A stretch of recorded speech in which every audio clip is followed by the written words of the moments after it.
Hello again, everybody. So a bit of a bonus interview today. Today we've been very kindly joined by Ben Williamson, the Dereham Town chairman, who's taken time out of his busy day to spend some time with us and answer a few questions. You volunteered, but we haven't really volunteered because the committee have been on to you for a little while about sitting in front of a camera finally, haven't they? So. Yeah, I try my best to avoid it, but I've had to give in to relentless pressure. So there we go. Yeah. But it's only once a year. Oh, it is. Yeah. Same as Christmas. Yeah. So obviously you see the club from both sides, don't you? You obviously, if anyone doesn't know, Ben's a very astute student of the game as well. You see a lot of things that go on the pitch that a lot of people don't as well. You seem to watch the game thoroughly because you watch it as a chairman and as essentially a supporter as well, don't you? Oh, very much so. I think as a fan first. I think anybody that wants to do any role in football, especially as a volunteer, you've got to love the game and you've got to love the subject that's there. So it's one of those that I wasn't Dereham when I started. I sort of came in. I'm certainly Dereham now. Yeah. And like you say, I love always been involved in football since sort of 7, 8 years old, and like you say, it's very kind to say I'm astute. Others who know me well might say some other words about it, but that's I only say that compared to me. I have absolutely no idea what's going on. But so you see football on the pitch as well, and that's the bit that everyone likes in it. That's the product at the end of the day. But you also do a lot of work behind the scenes as well. So we'll not talk about last year because you did an interview last year, and we're a club that likes to look forward, aren't we? So just in your own words, from off the pitch, on the pitch, how do you think the season's gone so far? Yeah, I think it started well. I mean, we're not going to talk about last season, but the planning for this season started around sort of March last season. Toasty and I sat together a few times. There was a lot of things that were still up in the air that we couldn't actually plan for until we got to pre-season, but pre-season went really well. Toasty's been on it since, May, to be perfectly honest, as of quite a few other people. Backroom staff coming together, players coming together, even then when we've had plans, other players come available that we weren't expecting from other clubs. So being able to adapt to incorporate what is actually a really good, tight-knit squad that seems to be coming together is really well, and it's beginning to show on the pitch as well. I think that's the thing. It is a really good start. I think one or two will look at us with the players we've signed and gone, oh, well, they should walk this with that budget. We've not got a massive budget, but we've done it. We've spent our money well, I think, is actually the real way. And people have to remember as well, they've only played 10 games together. Teams don't start gelling together properly until they've played sort of 20, 25 games. So the fact that we're where we are now is a really, really decent start to where we're looking to end up. And we always like to be positive again. We keep saying that word in committee meetings and everything, but it's not just on the pitch that we've got a tight-knit group as well. The committee and the volunteers and the fan club and the fan base and the regular supporters, the staff who work here on match days, everyone behind the bar is quite a tight-knit group, aren't they? And that it's all part of the football club, isn't it? Oh, very much so. It's having that community, it's having that group that everyone is pulling in the same direction. And like you say, it happens, and it's not just those on the pitch, it's got to be the whole club. So whether it's the guys coming in at the under-18s, whether it's in the committee, whoever it is, it's got to have that whole feel. And you actually get that. It's the strongest it's ever been, I think, since I've been at the club. And a lot of people come up to me and say that. To be honest, I don't think it's me personally. I think it's the way that the players have embraced it. I think it's the way everyone has come together and really embraced it. I think I've just said yes to the right people at the right times a few times. But maybe that's all I needed to do. But you're right. You can feel it around the club after the games, in the bar and around it. Win, lose or draw, everyone's together. Everyone is pushing in the same way, and it is fantastic. It's a match day experience, isn't it? Very much. And you always get a better experience if the people who are providing that want to be there. Like the players want to play together. Obviously, they want to play football.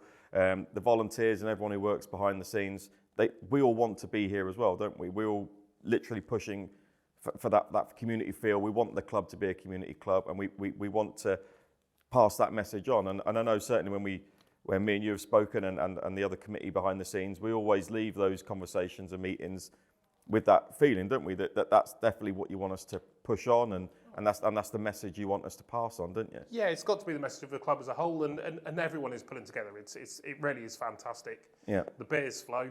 Yep. The songs are indifferent. Some are better than others. We're coming on to that later. Yours were good. It will have been.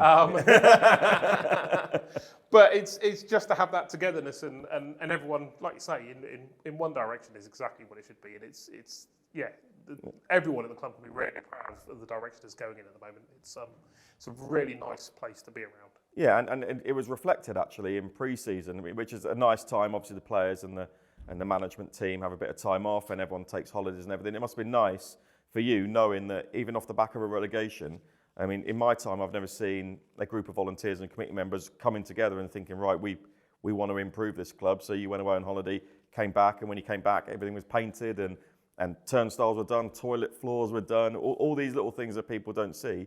So, you know, that sort of mantra, for want of a better term, that you left behind when you went away for your summer, it was still getting done, wasn't it? Oh, absolutely. And I can't thank, I've thanked a lot of people individually, but I think this is a lovely platform as well to be able to thank everyone that got involved. And whether they turned up for half an hour or whether they were here weekend after weekend, as some were. The transformation, the cleanliness, everything is redecorated, everything is just, it feels so much more like our club again. Yeah, and when players come in and say that without being prompted, that means that, you know, the facilities, everything about the club. Because the message that's coming through from the players in the player interviews is they look around and don't see a step 5 football club. They see a step 4 football club that's almost ready for the next step up. So, and they want to put that club in the right place, don't they? And that's off the back of the hard work of the committee and the volunteers and the fan base and everyone who's got involved, isn't it? It builds off the ethos of the whole club for the last 4 or 5 years. Yeah. You have to behave and do the right things to be where you're aspiring to go. Yeah. You can't behave like a step 5 club and just expect to be promoted. If you behave and do everything off the field like a step 4 club or a step 3 or wherever you're aspiring to go, then that's what generates it and what builds it. A lot of these players will be here. Like I said, we've spent our budget wisely, and I think it's because a lot of the players have seen what we're doing off the pitch and look at it and go, actually, it's a real chance to be part of something. Yeah.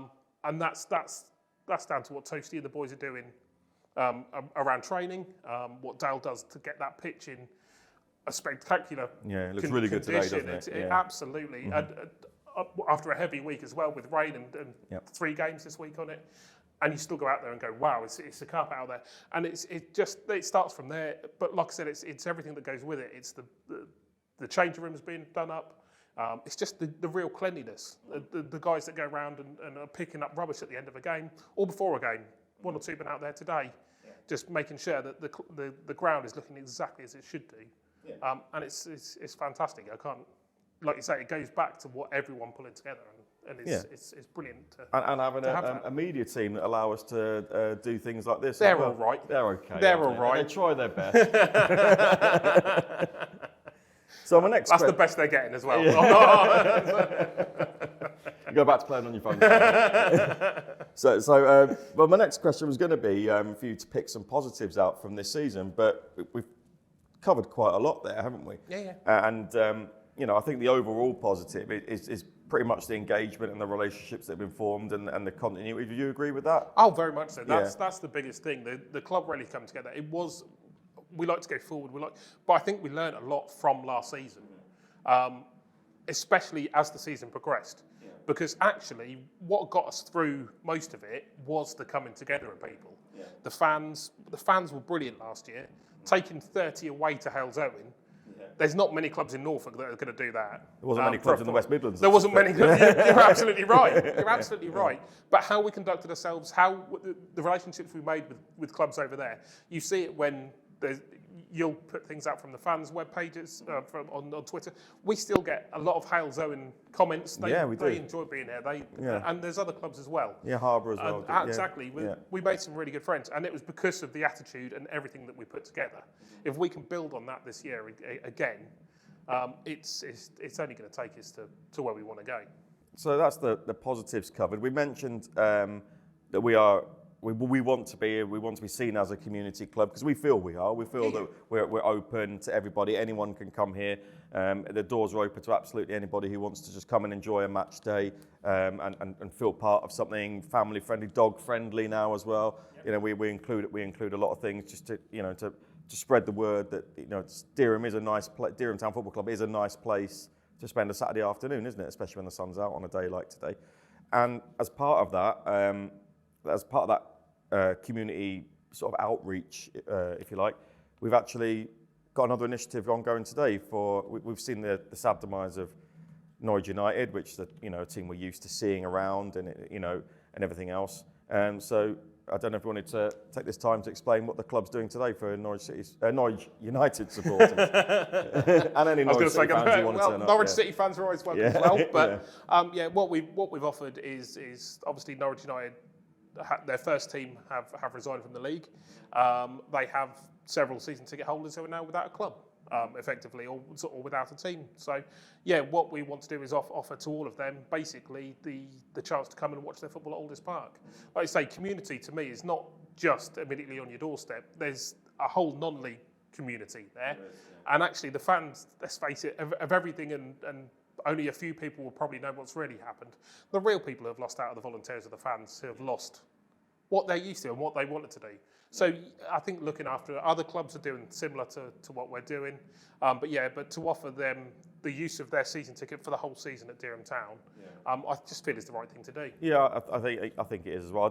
We haven't heard any negative feedback or anything from that. It definitely feels like the right thing to do. Oh, and these supporters, especially the staunch ones at Norwich United, and we've come to know their faces a little bit, and we'll recognise them and welcome them when they come here.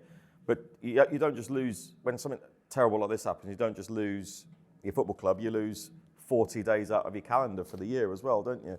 So it's a really good example, I think, of how this club achieves community outreach and a good example to prove what we're saying is right. Well, we work with the council of another thing of combating loneliness. Now, I'm not saying that fans, but that it's how people meet and it's how people group together. And like you say, losing that from your calendar can be a massive thing for some people. It will. And I think it's really important that people know they're not out there by themselves. Yeah. We've offered what we have at Dereham Town, and like I say, I think the whole football community will get behind people that really want to as well. So it's nice to be able to be in a position where we can go, this is what we can do. Yeah, and it's nice that we've done it. Yeah, you're right. Yeah. So moving away from that, very sad about Norwich United and everything, but just for people who don't see you, who don't see the fact that you turned up at like 11:30 today and you'll probably leave at 7:30, 8 o'clock tonight. It's a long day for a chairman on a match day. So do you want to, in brief, talk us through what a match day in the life for Ben Williamson looks like during a home game? So it's like I say, I'm usually here between 11 and 11:30. It might have started a little bit earlier if I've had to go on a cash and carry run because I happen to live closest to it. So it's part of me. As you will be aware, as someone who gets here around the same time, the amount of time we've taken box after box out of the boot of my car. And I'm not moving house closer to Buckus. No, absolutely. So that's how it'll start. I'll get here around, like I say, somewhere between 11 and 12. I'll usually see Toasty around that time. He'll update me on the players. See where we're at. He's probably already told me the team because he likes to have an idea of that time. He's probably changed it twice since he's spoken to me, but that's always up to him. It gives me a chance to do that. I'll come up and sit in the office for a while, catch up on some emails, check that everything is where it is, and then it's about seeing people as they come through. So we've got a fantastic set of volunteers and committee here. Like I said, you're often here when I'm here. Yeah. There's Nick, there's Dale, who probably already beat me. Jason's there. I was going to say and if they're not here when I'm here, they're usually not far behind. Yeah. So it's fantastic. We sort of get together. We all have a bit of a catch up as such. And we usually discuss whatever's going on football wise or whatever else is going on in the world that we need to put right, which we invariably don't. But that's fine. And then the build-up for the game will start. So the players will start to arriving. It will be a case of meeting the travelling committee. This year it's a whole new set of committees for me to meet. as it was last year. So it's getting to know people as well, and it's often having conversations with other clubs, seeing what they're doing, how they're doing things, maybe seeing how they're doing something really well, and seeing if that can be incorporated into what we do. They'll be picking our brains as well, and it's quite nice to see where it's at. You get an idea and a feel of what they're doing, what they're trying to achieve. That non-league community again, isn't it? Absolutely, sharing absolutely. good ideas. And it's sharing those ideas as much as we're competitors on the pitch. I don't see it off the pitch. I think you've got to have that community, and you've got to have that. And don't get me wrong, I don't get on with everyone. I'm sure everyone doesn't get on with me. But at the same point, you kind of work for the same proviso, and if you can share and help each other along the way, then absolutely it's the way it should be. And like you say about people getting together, we've had that match day experience is extended till after the final whistle now as well. We do things like put in the Rugby World Cup on and England games on. We've also got Toasty and Jordan Lake, who's the social secretary, do a lot of entertainment after the game as well, so people can sit and have a drink or get something to eat from the concession and sit and watch karaoke and people joining in. So with that in mind, Ben. We haven't seen you sing yet, but you did say downstairs there is a scenario where you would. There is. If we get promoted, then I will go stand up and sing. Now, anyone that has heard me sing, which is not very many people at all, will know how terrible I am. So it might have to be at the end of the night at closing times to make people leave. That's how bad it is. But it's on camera now, so I've certainly got no way of dodging it. We'll add it to the meeting agenda. Whether it's worth losing people behind the bar for the sake of a sing. But only under those circumstances will it happen. Well, Ben, thank you very much for taking the time. Like you say, it is a long, busy day for you, so we all appreciate you taking the time to pass the message on for the fans. Is there anything you feel we missed, or have you got a message for the fans that you want to? I think for the fans, the main thing is to say thank you and keep doing what you're doing. You're getting behind the boys. We travel in massive numbers, especially for the league we're in now. I don't think I've seen a travelling support as good as ours so far. And it's just keep doing what you're doing. And the more we can get behind the boys on the pitch, the more they're likely to progress. It's as simple as that. They thrive and progress off it. So, it's basically, it sounds cool. We're going back to the same things, but it is that coming together as one. And that is really the way to do it. And the more people we can get involved, the better. So anyone that wants to volunteer, anyone that just wants to come watch a game, come watch a game. If you want to volunteer, there's people around the club, we will always welcome. And if not, the bar's open. Absolutely. Ben, thanks very much for taking the time. Cheers, Greg. Cheers.